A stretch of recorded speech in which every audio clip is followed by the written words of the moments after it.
So 2024, you're going to get ready for your the following season, and the art of a lot of this is ultimately it depends if you want to travel a lot of the time, but I would say that it's infrastructure in races that suit your ability.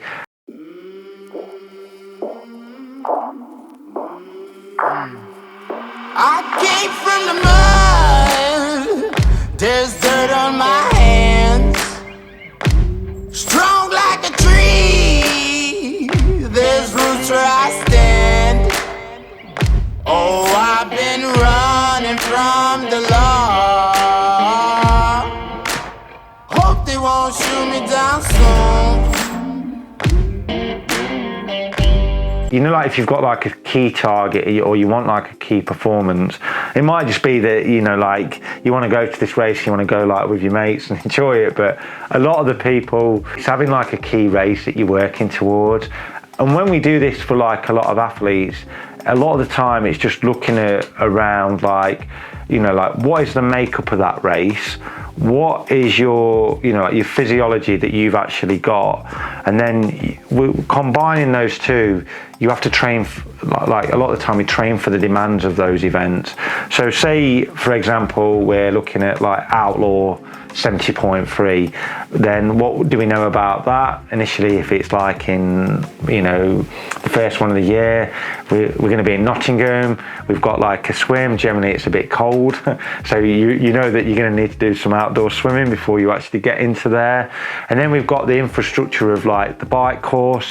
What do we know about that course is it's quite rolling, the road surface is pretty rough, got a few key hills in it, so we'd want to infrastructure the training around, you know, the course profile and set the bike up accordingly. So for that course, it's very much about like being aero.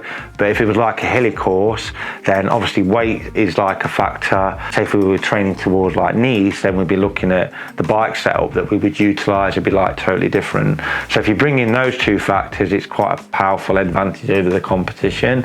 And then obviously it's infrastructure in when it comes to like the run. Say in Nottingham, it's quite a flat run, then again you would infrastructure like your training around that. So that's always the key, like when you're looking at any goal that you're working towards, is what are the demands of the course and what is, you know, like what have you struggled with in races previously. So if nutrition was a key part, especially if it was hilly and hot, then you want to try and infrastructure that into your training, making sure that the gut can absorb like the carbohydrate.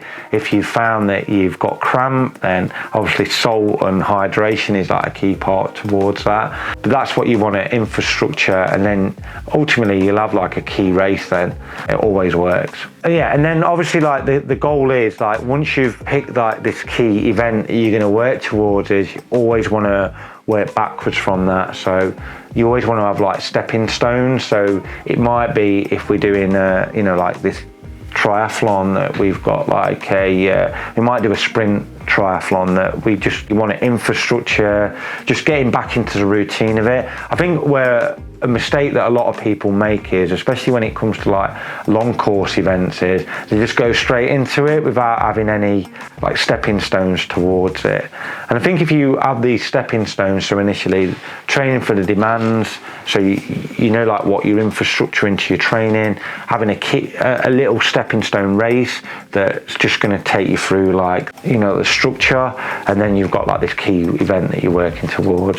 If it's, I don't know, like if you're just training towards like a time trial, you'll probably have like a lot more key stepping stones than you would have if it's like a specific like triathlon. So that's how we always infrastructure training.